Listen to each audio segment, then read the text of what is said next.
Oh, Heath, everybody's so worried all the time, you know? I last week I would have agreed with you. Like 2 weeks. What's 2 weeks? Yeah. 2 weeks. Okay. I'm worried. But you know what? That's a good point because you talked about Brian Thomas Jr. and I so badly want to buy in and I want to buy low on Brian Thomas Jr.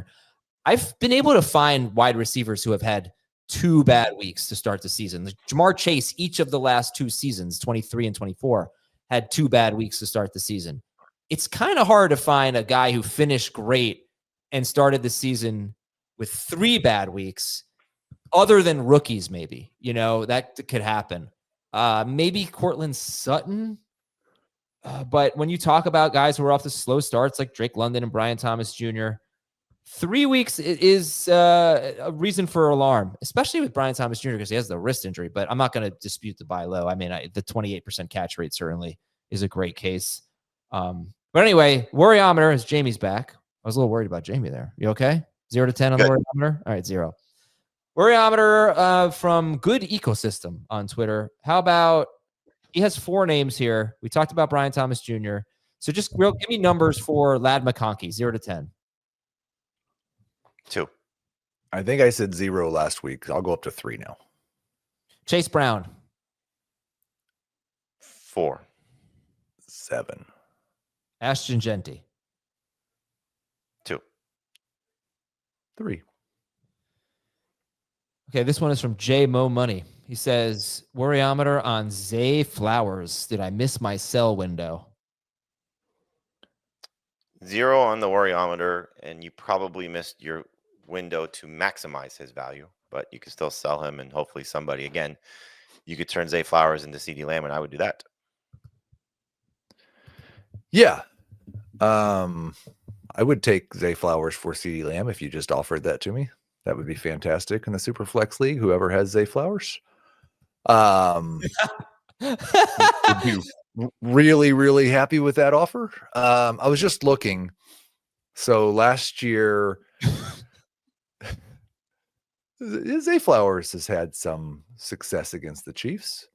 Last week was disappointing. I'm not worried at all.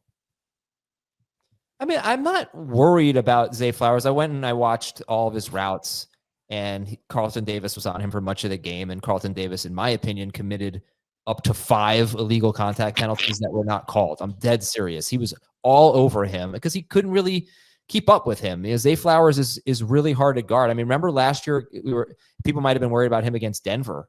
You can't really shadow Zay Flowers. It surprised me that they did, and he destroyed Denver last year. So, but even they're 1-2, and they haven't even hit 30 pass attempts yet. Lamar Jackson's playing out of his mind. Well, and the way they lose games too. Like one of the games they lost, they were up by 14 in the fourth quarter. Right, the Bills game, yeah. And then, like they're kind of 1-0, and Derrick Henry's 0-2. But there are going to be games just on a team with this much. In fact, you know what's interesting? What's the stat I always give? It's very hard to finish top 12 per game or top 12 overall on a team that's bottom 5 in pass attempts, right? Let me look up who's bottom 5 in pass attempts, but I'm pretty sure it's Baltimore, Philadelphia, Minnesota, and Seattle are bottom 5. And on those teams, you have guys that we're all hoping can finish top 12. Obviously, you have Jefferson. You have JSN, who's been amazing. You have Zay Flowers. What was the other team I said? Philadelphia. You have A.J. Brown. So, right, if you can get top 12 value for Flowers, do you do it? Yes. I mean, and look, depending on how you feel about Drake London and I guess Brian Thomas Jr. still.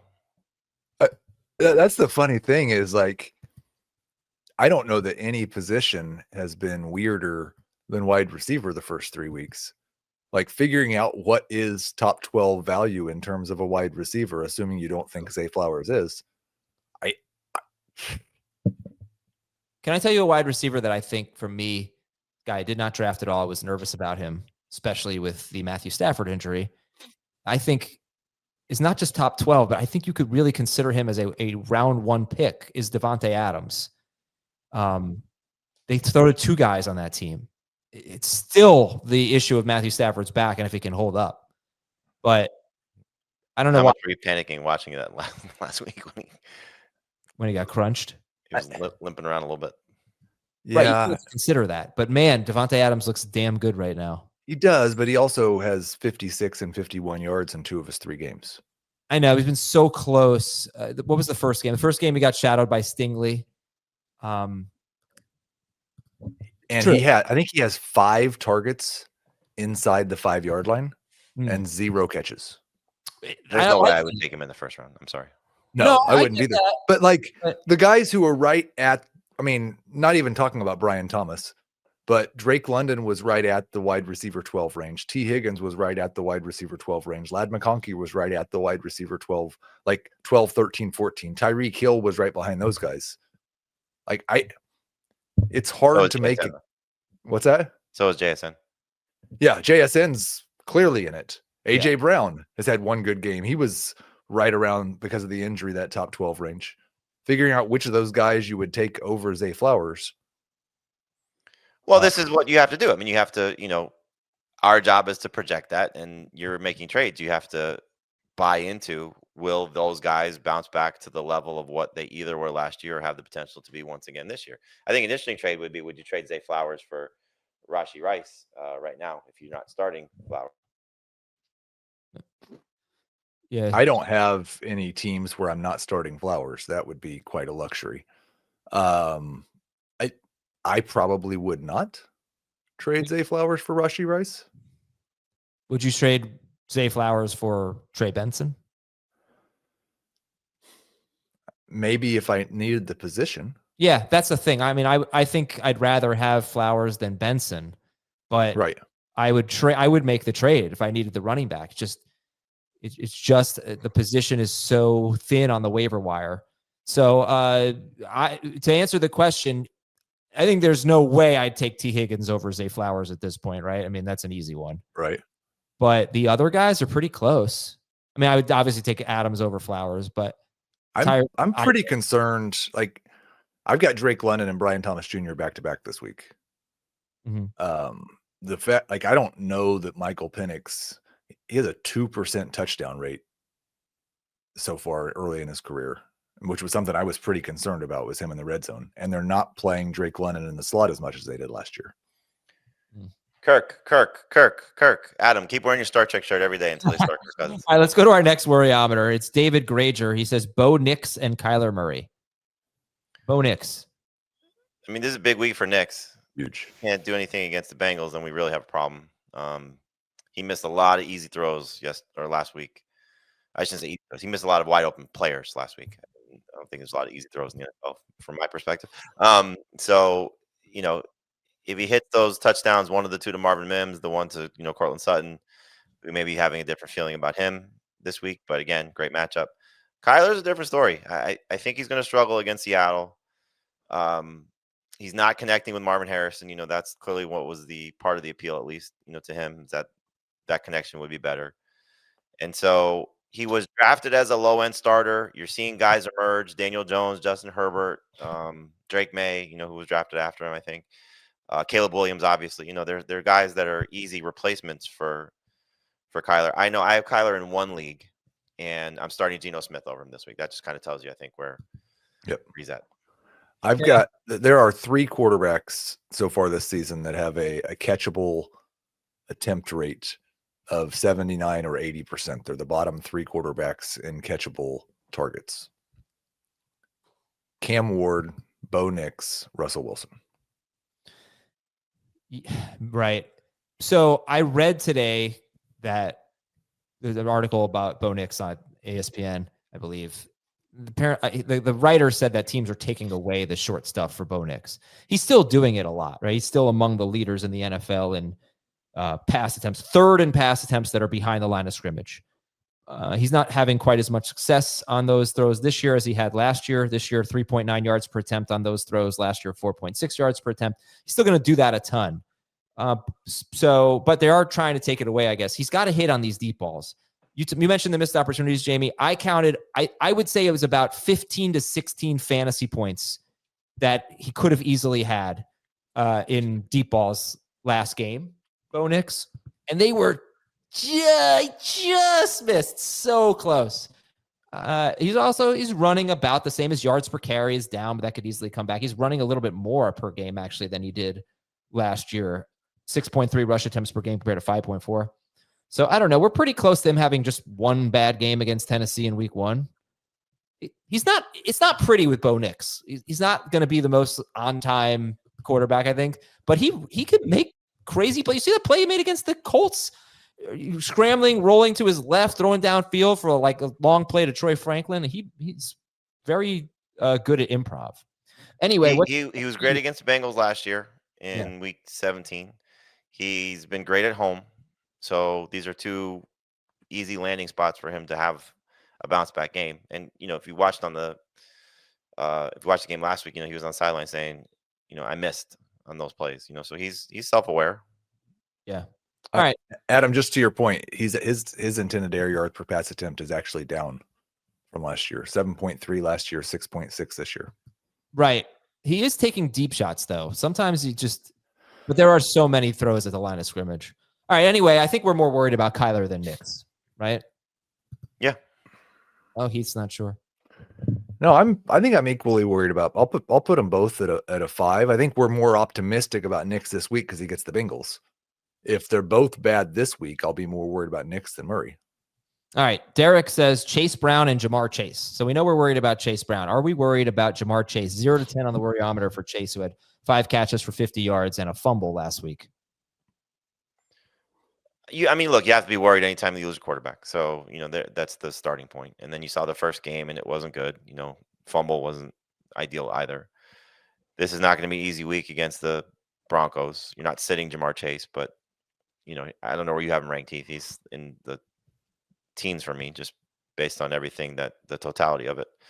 I'd be buying low if someone is selling, so if you could turn Zay Flowers into Jamar Chase, I'd do that. If you could turn, I'm trying to think of anybody else that's kind of come out of nowhere, Ricky Pearsall or Emeka Buka. No Jamar Chase manager should be doing that, but you never know. So any low ball offer you can make to get Jamar Chase, you should be doing it, especially if the Chase manager is struggling. Now I got a trade offer in the chat. Jamar Chase and DeAndre Swift for Nico Collins and Ken Walker. I'd rather have Collins and Walker side just because I think Walker's in a better spot than Swift is. I don't think I'd do that deal because I'm afraid when Charbonnet's there, Ken Walker and Swift might be too close. The one thing, the Zach Charbonnet to DeAndre Swift, though, which is something we didn't expect. Can we orchestrate a Jameis Winston to Cincinnati trade? Yeah, I'm telling you, man. Jake Browning turns the ball over too much, so I don't think get Jameis Winston. That'll fix it. Is necessarily the answer there, but I don't know that they can stick with him. He's just it's one game against Brian Flores. That's right. But he was turnover prone last year. He threw an interception per game last year. 2023, he was 4-3 as a starter, and he threw an interception per game. I'm pretty sure. Okay. It's not great. He still won more games than he lost, and I don't think they have somebody that's going to protect the football and be good at generating yards. The one thing that might put me at a 1 on Chase as opposed to a 0, that's something to watch, is so far like 35% of Jake Browning's passes have gone to tight ends. Wow. I don't know why, but through the touchdown to Drew Sample, Noah Fant, I think, has a higher target share from him than T. Higgins does. Like, they've just been peppering tight ends the last week and a half with targets. And let's be fair. He played the majority of the game against Jacksonville, and Jamar Chase was a monster. Yep. Yes, but his next 3 matchups are Denver, Detroit, and Green Bay. They've got some tough defenses coming up. So would you put Jamar Chase in your first round if you were drafting today? Yeah. Yeah. Okay. Next up, Sonny is worried about Tyler Warren and DK Metcalf. 0 to 10 for Warren, 0 to 10 for Metcalf. 0 for Warren. Yep. 1 for Metcalf. I don't know. Why are we worried about Metcalf? I'm worried about Metcalf this week. Yeah. But rest of season, I think he's a borderline wide receiver too. I'll tell you why you could be worried about DK Metcalf. First of all, he hasn't scored more than 12.3 PPR fantasy points yet. Aaron Rodgers is just not good. And Do you think DK Metcalf should have a 6.3 yard ADOT? That is basically half of his normal ADOT. And I would dismiss it as a 3-game sample size. I think it will go up, but Aaron Rodgers has the lowest ADOT in the NFL. And I think he'd probably be the favorite to have the lowest ADOT in the NFL going forward. It's all he does. It was a bunch of garbage like that last year. He threw so many times with the Jets that Devontae Adams and Garrett Wilson were able to just PPR their way to fantasy points. I don't think he's going to do that with the Steelers. So you have all these short area targets. You have nothing deep for DK Metcalf. And, he has been shadowed twice in 3 games. He was shadowed by Sauce Gardner and Carlton Davis, and those guys did a good job. But we're looking at 52 yards on 10 targets over his last 2 games. And a quarterback, I just like Aaron Rodgers is not good. And DK Metcalf is the kind of guy who should be going downfield more. He should not have a 6.3 yard ADOT. So that would be my concern. I don't think you're wrong. I just think you're getting sort of the production you drafted him for. I mean, only because he scored 2 touchdowns, which is what you drafted him for. He's going to get those end zone targets. Would you buy low on DK Metcalf? No. It's just kind of is what he is. I think he is just what he is. Yeah. Okay. All right. From AJ Warped, Warriometer on DJ Moore. 9. I was going to say 6. Yeah, but it's worrisome. I mean, he's got a 15.7% target per route run rate. His previous career low, other than his rookie year, was 21.1%. He has as many targets as Olamide Zaccheaus. DJ Moore does. Rome Odunze is getting so many targets and only 1 red zone target for DJ Moore. Rome Odunze has 4. So this one is definitely, if we were drafting again, this is a guy. He's 1 for 1, though. Is he? The touchdown? Where was the touchdown from? Was that a red zone touchdown? Can't remember. Yeah, it was late in the game last week. Well, he only had 21 receiving yards in that game, so pretty much had to be. So DJ Moore, I think, is a guy for sure. If we were drafting again, he'd be going several rounds later. Probably would be swapped with Odunze. Oh no, Odunze. And he might be. I think there's some comments in the chat. He might be on a different team. You think he'll get traded if they get comfortable with Luther Burden? So Metcalf or Moore rest of season? Easy Metcalf. I was drafting it that way, so I'm going to stick with it. I'll stick with it, but I wouldn't say it's not a high degree of certainty. Would you trade Quentin Johnston or Keenan Allen for DJ Moore? I would rather have Keenan Allen and Quentin Johnston than DJ Moore. I would not make that trade. I would trade DJ Moore for Keenan Allen. I don't think I would trade Johnston or Moore for each other. This is another guy with this, like Jamison Williams, this average route depth. He's got one of the highest average route depths in the NFL. It's just very weird for DJ Moore. Not really his game. Way higher than normal. Okay. Now, I say that this could easily be a breakout game for him. I mean, The Raiders are bad. It's the Raiders, then a bye, then Washington, then New Orleans, then Baltimore, then Cincinnati, then the Giants. This is not a bad schedule coming up for the Chicago Bears.